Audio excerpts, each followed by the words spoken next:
Friends welcome back once again. Friends मैं Ram sir आप लोग के बीच हाजिर हुआ आप लोग के लिए लेकर एक नया चैप्टर। आज हमारे चैप्टर का एक नया चैप्टर की आगाज हुई है और आज इस नए चैप्टर में हम लोग जानेंगे किसके बारे में, तो वंशागति के आणविक आधार के बारे में जानेंगे। ठीक है, जो चैप्टर है हमारा वंशागति के आणविक आधार।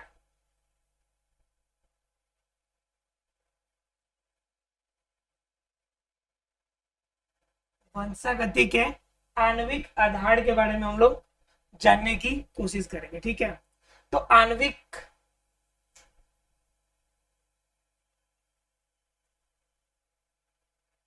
आधार के बारे में अगर हम लोग बात करें कि वंशागति के आणविक आधार क्या होगा, तो हम लोगों ने वंशागति के बारे में पढ़ा था।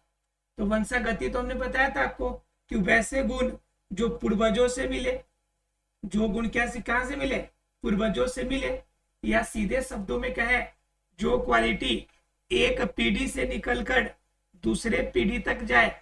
एक पीढ़ी वाला जो कोई आइटम है वो दूसरे पीढ़ी तक चला जाए, दूसरे पीढ़ी तक जाए, तो यही जानने की क्रिया हमारी क्या कहलाती है, वंशागति क्वालिटी कहलाती है।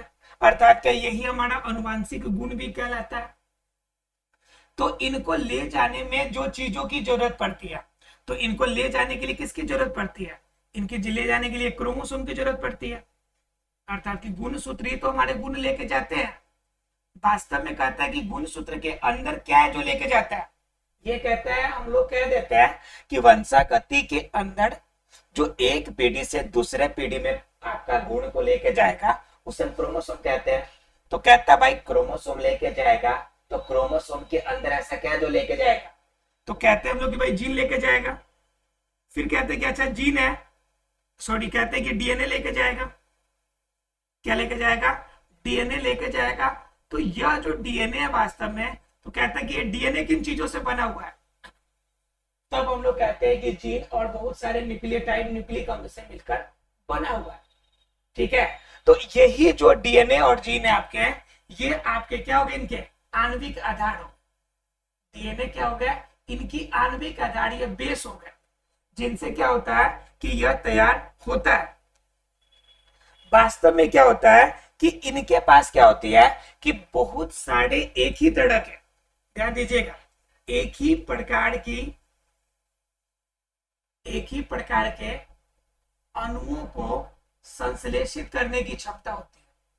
अणुओं को क्या करने की क्षमता होती है, संश्लेषित करने की क्षमता इसमें पाई जाती है। संश्लेषित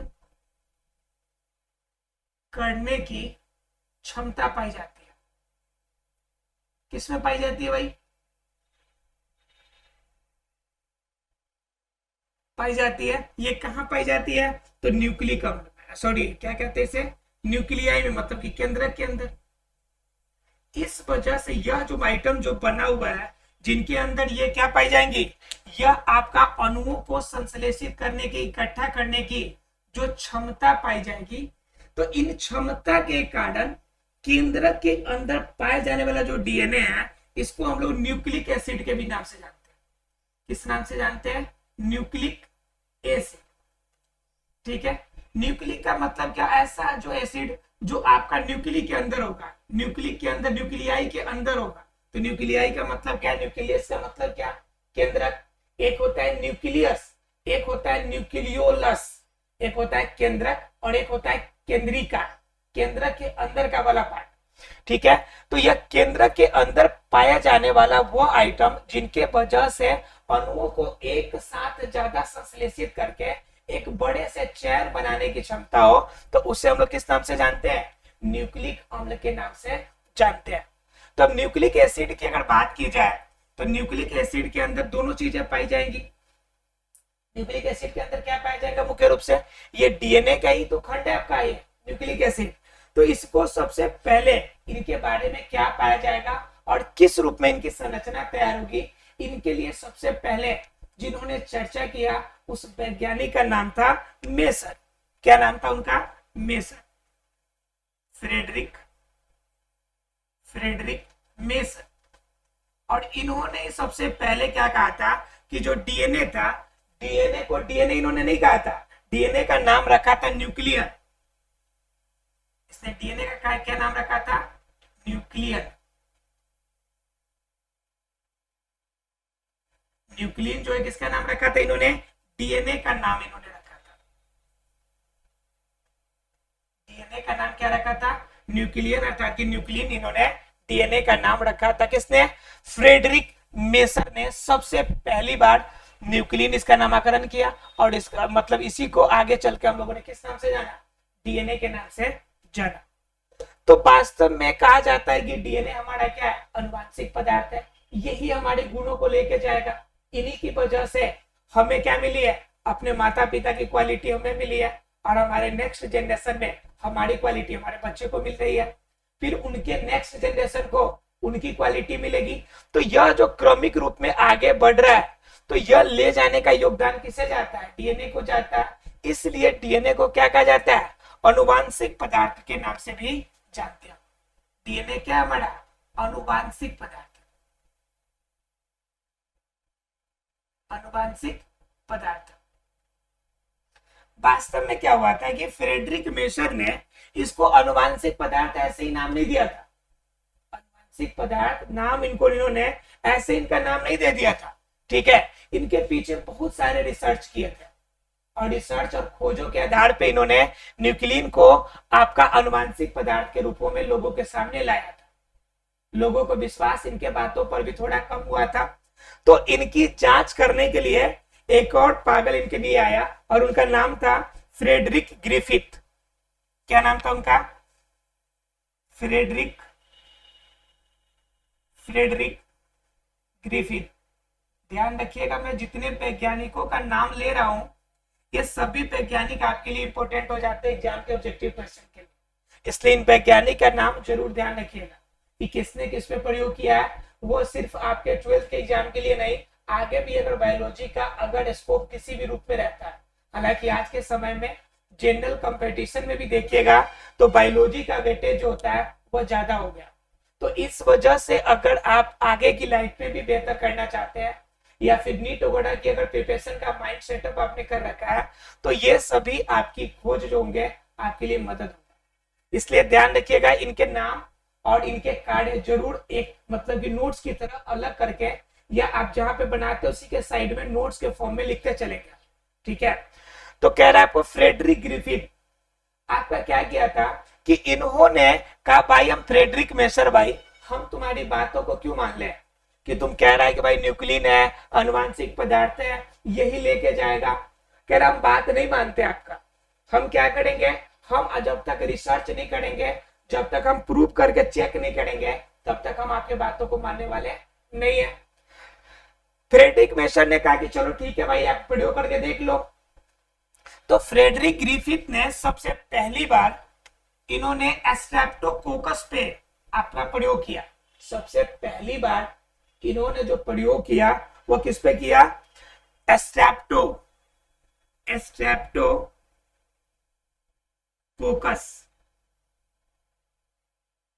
स्ट्रेप्टोकोकस न्यूमोनिया, मतलब जो रोग न्यूमोनिया को जो रोग फैलाने वाले जो है, जिसे हम स्ट्रेप्टोकोकस न्यूमोनी के नाम से जानते हैं, इस सूक्ष्म जीव पर इन्होंने कहा कि मैं प्रयोग करके देखूंगा। तो भाई प्रयोग करो। तो देखा इन्होंने कि स्ट्रेप्टोकोकस न्यूमोनी के अंदर भी दो तरह के आपके थे। एक तो था आपका एस टाइप का, एस सैप वाला, एक था आपका आर टाइप का, अर्थात कि आर सैप वाला। बात समझ में आ रही है? दो अलग अलग सैप, एक एस सैप का और दूसरा किस सैप का? आर सैप का। कौन? स्ट्रेप्टोकोकस न्यूमोनी का। भाई कि ये रोगों को फैलाएगा कौन? तो प्रयोग जनरली किया जाता है तो जानवरों पे किया जाता है, और खास तौर से बायोलॉजी के जितने प्रयोग हुए हैं उनमें सबसे प्रमुख भूमिका निभाने वाले जो जीव है, जिन्होंने अपनी बलिदानी दी है हम लोगों को नए नए विकसित करने में, विकास करने में, वो है आपका चूहा। बेचारे फ्रेडरिक ग्रिफिथ ने भी कहा भाई हम इसको पहले एक बार टेस्ट करेंगे। अब क्या किया कि इन्होंने एस टाइप वाला, एस सैप वाला जो स्ट्रेप्टोकोकस न्यूमनी था इसको चूहा में डाल दिया। ध्यान से समझिएगा बातों को। स्ट्रेप्टोकोकस के एस टाइप वाला, एस सैप वाले को चूहा पर प्रयोग किया। कहां पे प्रयोग किया? चूहा पर प्रयोग किया। जब एस सैप वाला, जब आपका क्या, आपका स्ट्रेप्टोकोकस न्यूमनी जब इनके अंदर प्रवेश किया चूहा के अंदर, तो चूहा के अंदर क्या हो गया कि रोग पैदा हो गया, न्यूमोनिया का प्रॉब्लम शुरू हो गई, फेफड़े में इश्यू शुरू हो गया। तो कहे कि भाई ये तो एस सैप वाला काम वाला है, इसी के कारण रोग फैल रहा है। फिर उसके बाद क्या हो गया कि कुछ देर के बाद दूसरे चूहे पे, यानी कि चूहा ए पर किसका प्रयोग किया गया? एस वाले का प्रयोग किया गया, एस सैप वाले का। और आपका क्या किया गया? एक दूसरा था पी, चूहा एक और था पी, उस चूहे पर क्या किया गया कि उस चूहे पर आर वाला इस्तेमाल किया गया, आर सैप वाला। तो देखा भाई कि इस चूहे को तो कुछ नहीं हुआ। अब इनके दिमाग में एक बात आया कि भाई अब समझ में आ रहा है कि चूहा वास्तव में किस टाइप का है? एस टाइप वाला, जो एस सैप वाला है। सारा रोग इसी के कारण हो रहा है, सारा चक्कर इसी का है, सारा मामला इसी का खेल है। तो एस सैप वाला पे रोग हो रहा है और आर सैप वाले पे हो ही नहीं रहा है। फिर कहा कि चलो भाई थोड़ा सा और इसमें चेंजेस करके देखते हैं। तो कहा कि चलो भाई ए टाइप वाला एक और चूहा लिया और इस चूहे पर क्या कर दिया कि पहले एस सैप वाला जो हमारा क्या था, एस सैप वाला, ध्यान से समझिएगा, एस सैप वाला जो स्ट्रेप्टोकोकस न्यूमनी था, स्ट्रेप्टोकोकस शॉर्ट में ही रहने देते हैं आपको, स्ट्रेप्टोकोकस, ये जो था पहले इसको खूब ज्यादा हीट दे दिए, खूब ज्यादा क्या कर दिए? हीट दे दिए। तो जनरली जब आप हीट ज्यादा देते हैं तो तापमान वृद्धि के साथ, तापमान के वृद्धि के साथ सभी सूक्ष्म जीव अपने आप को जीवित नहीं रख पाते हैं। तो उस कंडीशन में क्या हो गया कि हीट दिया, तापमान में वृद्धि हुई और एस टाइप वाला स्ट्रेप्टोकोकस जो था वह इनएक्टिव हो गया। इनएक्टिव का मतलब क्या हो गया कि अक्रियशील हो गया। मतलब सीधे शब्दों में कहे कि उस कंडीशन में, नॉर्मल केस में कहे तो कह सकते हैं कि मृत हो गया। क्या हो गया? मृत हो गया। कब? क्योंकि हमने पूरा इसमें टेम्परेचर दे दी, पूरा हीट दे दिया और पूरा हीट देने के बाद ऐसा कंडीशन आ गया। अब क्या हो गया? इनएक्टिव हुआ, अक्रिय हो गया, मर गया। अब कहा कि चलो भाई अब तो इसका काम खत्म है। अब क्या करते हैं कि इस स्ट्रेप्टोकोकस जो मृत अवस्था में हो गया, अक्रिय अवस्था में हो गया है, अब क्या करेंगे कि अब इसे हम लोग चूहे पर डालेंगे, चूहे पर डाल के चेक करेंगे। अब एस सैप वाला को हमने ए वाले चूहे पर डाला जिनके वजह से पहले बीमारी हुई थी। अब इसको हमने ए चूहे वाले पे डाला मरने के बाद, तो देखा हमने कि चूहा को कुछ भी नहीं हुआ, चूहा को कुछ भी नहीं हुआ। तो ये बेचारे सोचे, फ्रेडरिक ग्रिफिथ सोचा कि भाई हो सकता है कि भाई इसका काम खत्म, हम लोग तो सही तरीका ढूंढ लिए कि एस सैप वाला को मारने का सीधा तरीका है कि गर्म करके हीट पैदा करो और उसका काम तमाम कर दो। ये काम नहीं करेगा। लेकिन उसके साथ में ये चूहा को कुछ भी नहीं हुआ था, लेकिन इसके साथ में कहा कि चलो एक और थोड़ा सा प्रयोग करके देखते हैं कि इससे कुछ तो नहीं हुआ। तो कहा कि चलो भाई हम क्या करते हैं कि इसमें हम फिर से एक और डाल लेते हैं, आर सैप वाला भी डाल देते हैं। कौन सैप वाला डालते हैं जी? आर सैप वाला। पहले एस सैप वाला डाले थे हम लोग जो मृत अवस्था में था, तो इसको कुछ भी नहीं हुआ। अब क्या करेंगे, इसी में आर सैप वाला हम लोग डालेंगे। अब आर सैप वाला तो पहले हम लोग डाल के चेक किया था, यह कोई भी रोग पैदा नहीं करता था। लेकिन जैसे हमने इस मृत वाले एस सैप हमने जिसमें डाला था, उसमें जब आर सैप वाला हमने डाला तो क्या हो गया कि चूहा को बीमारी हो गया। अब हम लोग, ये बेचारे फ्रेडरिक साहब घबरा गए कि भाई ये कैसे मामला हो गया, ये भी तो आर सैप वाला कोई प्रॉब्लम नहीं क्रिएट कर रहा था, अभी इसके अंदर डाले जहाँ पे एस सैप मर गया, आर सैप वाले को डाले, तो ये फिर कैसे हो गया आपका, ये प्रॉब्लम कैसे हो गई।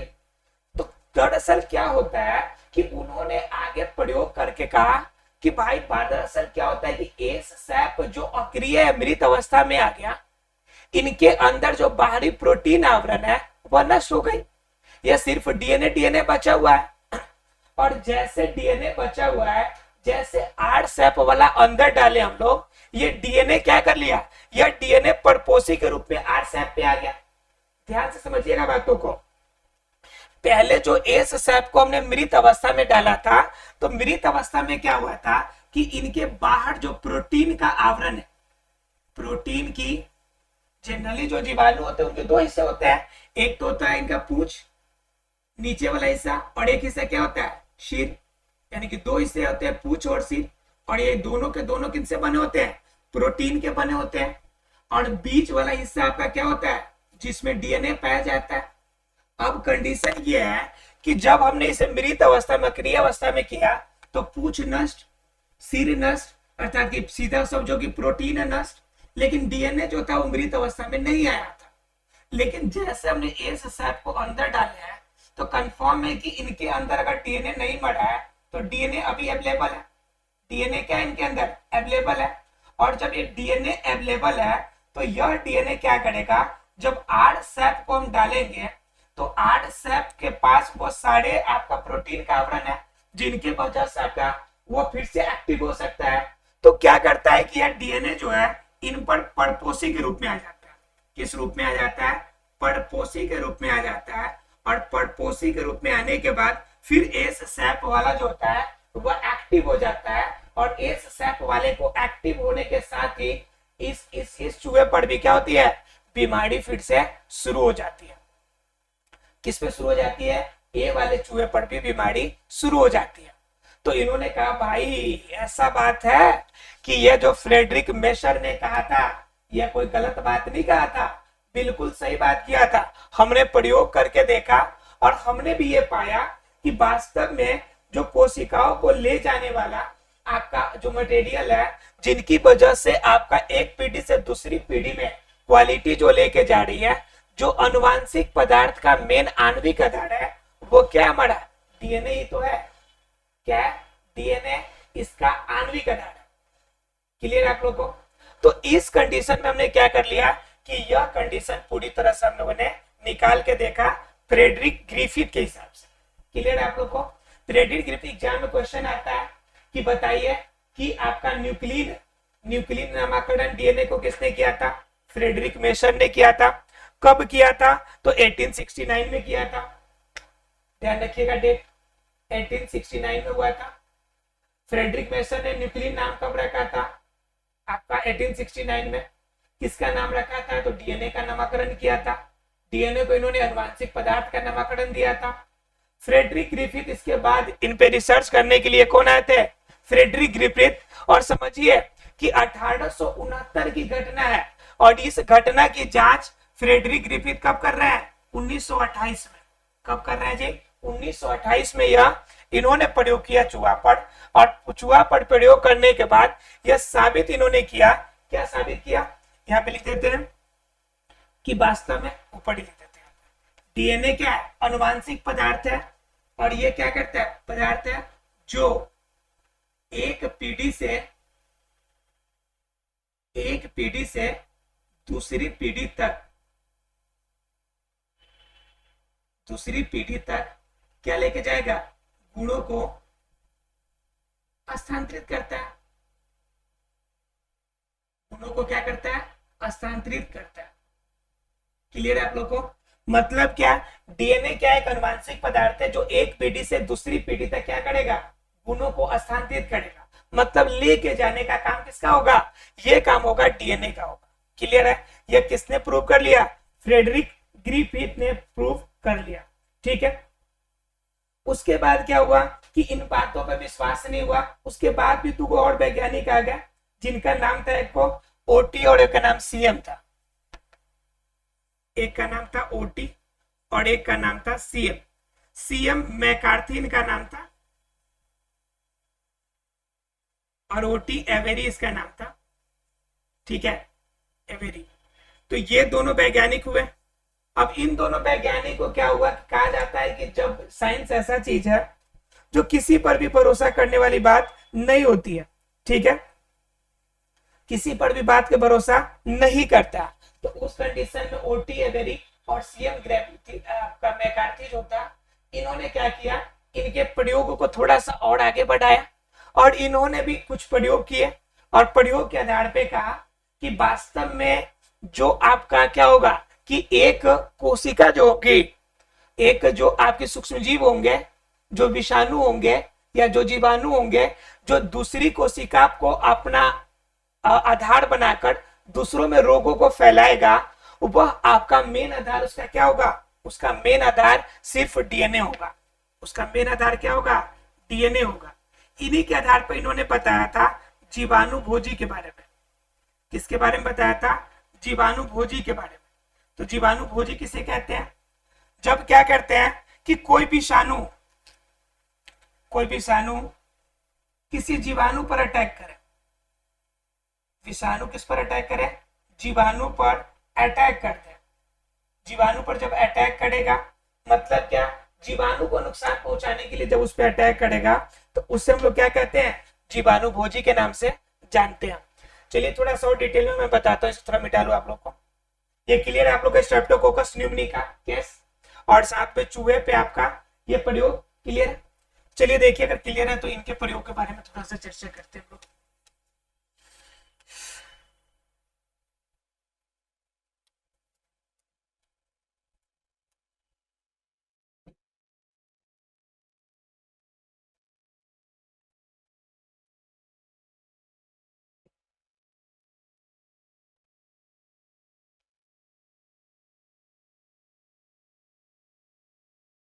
ठीक है,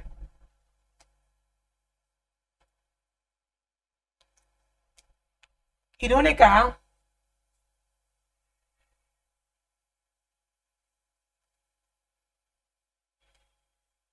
डीएनए पे रिसर्च की क्रिया आगे बढ़ी, डीएनए पर रिसर्च जो था, रिसर्च होना आगे की तरफ बढ़ा। डीएनए पर जब रिसर्च आगे हुआ तो कहा कि जो जीवाणु भोजी होते हैं, जीवाणु जो भोजी होते हैं ये क्या करते हैं, ये ऐसे विषाणु होते हैं, मतलब ऐसे विषाणु होते हैं, जो विषाणु क्या करते हैं, ऐसे विषाणु होते हैं जो क्या करेंगे, ऐसे विषाणु होते हैं जो क्या करेंगे कि ये कोशिकाओं को, ऐसे विषाणु होते हैं जो क्या करेंगे, जीवाणु भोजी में ये ऐसे विषाणु होते हैं जो वास्तव में क्या करेंगे, जो किसी जीवाणु पर अटैक करेंगे, जो किसी क्या करेंगे, जीवाणु पर अटैक करेंगे। और जीवाणु पे अटैक का मतलब समझ रहे हैं आप लोग कि जीवाणु पे अपना क्या करेंगे, पड़पोसी बनाएंगे। जीवाणु को क्या बनाएंगे, अपना पड़पोसी बनाएंगे। ठीक है, अब पड़पोसी बनाने का मतलब है कि विषाणु जीवाणु में जा रहा है, तो उस कंडीशन में जो विषाणु होता है वास्तव में क्या करता है कि अपने अंदर डीएनए का स्ट्रक्चर रखेगा, डीएनए या आरएनए, या फिर कह सकते हैं कि न्यूक्लिक एसिड अपने पास रखेगा। क्या रखता है, न्यूक्लिक एसिड रखता है। अब इस कंडीशन में बाहर की आवरण को इसे सुरक्षा देने के लिए बाहरी रूप में क्या होता है, प्रोटीन पाया जाता है। क्या पाया जाता है, प्रोटीन पाया जाता है। लेकिन जब ये आपका जो विषाणु है, जब ये विषाणु जीवाणु पे आपका अटैक करेगा, जब जीवाणु पे जाएगा तो जीवाणु में जाने के समय सिर्फ डीएनए वाला मटेरियल ही जीवाणु के अंदर प्रवेश करेगा। जैसे सीधा समझिए, ये हो गया आपका जीवाणु और ये बेचारे हो गए, ये क्या हो गया, विषाणु। जब विषाणु वाला पार्ट, ये बीच वाला पार्ट हो गया इसका डीएनए। ठीक है, अब क्या हो गया, जब अंदर प्रवेश जब ये करेगा, अंदर की तरफ ये जाने की कोशिश करेगा इसमें, तो इनके होल में प्रवेश करेगा। लेकिन ये जो बाहर वाला हिस्सा है, जो प्रोटीन का आवरण है, ये प्रोटीन का आवरण बाहर ही टूट जाएगा। मतलब क्या, प्रोटीन का आवरण टूटने का मतलब इसका सिर और पूंछ दोनों वाला हिस्सा क्या होगा, बाहर ही टूट जाएगा और सिर्फ अंदर क्या प्रवेश करेगा, सिर्फ अंदर प्रवेश करेगा इसका डीएनए, जो इनके अंदर प्रपोषी के रूप में अपना आश्रय प्राप्त करेगा। और इन्हीं प्रपोषी के आश्रय की वजह से क्या करेगा, यह उस जीवाणु में रोग पैदा करेगा और उस रोग के लिए आपका क्या करेगा, प्रॉब्लम क्रिएट करेगा। तो वास्तव में इनके लिए इन्होंने क्या किया था, 2 समस्थानिक पे प्रयोग किया था। कितने समस्थानिक पे प्रयोग किया था, 2 समस्थानिक पे इन्होंने प्रयोग किया था। दो समस्थानिक पे, ठीक है। और दो समस्थानिक किसके, एक सल्फर के समस्थानिक और दूसरा क्या थे आपके फास्फोरस के समस्थानिक, ठीक है। तो सल्फर के समस्थानिक जो सामान्य रूप से था वह आपका नष्ट हो जाता था। ध्यान रखिएगा कि सल्फर की जो आपका है आइटम वह डीएनए में नहीं पाया जाता, लेकिन क्या होता है कि सल्फर और फास्फोरस दोनों प्रोटीन में जरूर पाया जाता है। इसमें पाया जाता है प्रोटीन में दोनों जरूर होता है, लेकिन डीएनए में फास्फोरस होता है लेकिन आपका सल्फर का आइटम नहीं पाया जाता। इस वजह से क्या होता है कि डीएनए का आपका जो जिनमें सल्फर वाला हिस्सा होता है वह नष्ट हो जाता है और अंदर की तरफ प्रयोग में नहीं लिया जाता, ठीक है। तो ये सल्फर और फास्फोरस पे इन्होंने प्रयोग किया था सबसे पहली बार, और उनके आधार पे आपका इन्होंने निकाला था। फास्फोरस का कौन सा आपका समस्थानिक निकाला था, तो P32 और सल्फर का S35। याद रखिएगा कभी कभी एग्जाम में पूछ देता है किस दो समस्थानिक पे प्रयोग किया गया था डीएनए के लिए, तो सल्फर का S35 और फास्फोरस का P32। क्लियर है आप लोग को, यानी कि फास्फोरस और सल्फर के आपके दो समस्थानिक पर डीएनए के रिसर्च किया गया था, जिनमें ये बात निकल के आई, साबित हुई कि अंदर सिर्फ डीएनए ही प्रवेश करेगा, प्रोटीन का कोई भी आवरण अंदर प्रवेश नहीं करेगा, क्योंकि सल्फर है उसके अंदर, आपका फास्फोरस है जो कि जीवाणु के बाहरी स्तर में ही रह जाते हैं, सिर्फ डीएनए ही उनके पास पहुंच पाते हैं। इस वजह से कहा जाता है कि जनरली क्या होगा कि इनके अंदर प्रवेश होने के लिए सिर्फ वही आइटम चाहिए जो प्योर रूप में न्यूक्लिक हो, ठीक है। क्लियर है आप लोग को। तो इस तरह से हम लोगों ने आज बेसिक चीजें जानी कि वंशागति के आणविक आधार अर्थात डीएनए है क्या, और डीएनए हमारे अंदर अनुवांशिक गुणों को ले जाने का काम कैसे करता है, और इनका क्या इंपोर्टेंस होता है हमारे लाइफ में, इनके बारे में हम लोगों ने अभी तक जाना। कल हम लोग क्या करेंगे कि इनकी श्रृंखला को जानने की कोशिश करेंगे, डीएनए की श्रृंखला को जानने की कोशिश करेंगे, जिसमें हम लोग दो ग्रुप आपको पीछे ही बताए थे, अब इसमें थोड़ा डिटेल में पढ़ना है। प्यूरिन और पिरामिडिन के बारे में जानेंगे, उनका स्ट्रक्चर जानेंगे कि केमिकल स्ट्रक्चर कैसे बनता है, जैसे आपको एक शॉर्ट में दिखाते हैं थोड़ा सा, ठीक है। जैसे आप लोग स्ट्रक्चर बनाते हैं, ये जैसे देखिए